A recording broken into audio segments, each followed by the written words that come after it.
Hello viewers, on today's news. The deaths of scores of aid workers in airstrikes on Gaza over the past month has made the conflict the deadliest ever for UN workers.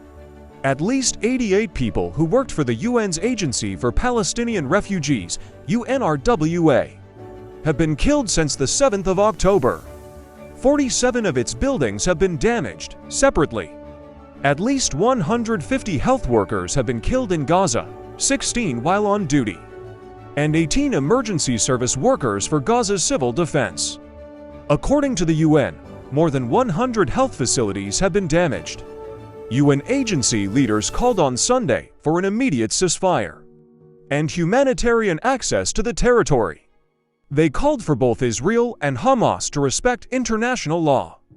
In a joint statement, signatories including the UN Human Rights Commissioner, Volker Turk, Tedros Adhanom Ghebreyesus, head of the World Health Organization, and the UN aid chief, Martin Griffiths, said, "It's been 30 days. Enough is enough. This must stop now.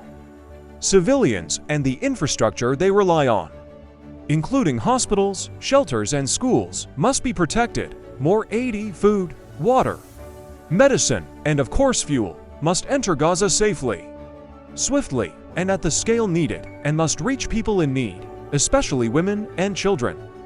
UNRWA held a memorial service last week in the Jordanian capital, Amman, for colleagues killed in the conflict. The agency's chief, Felipe Lazzarini, described those who had died as extraordinary people who dedicated their lives to their communities. "We will not give up our constant efforts to advocate for the protection of civilians and all UNRWA installations, and the uninterrupted flow of meaningful humanitarian aid to civilians."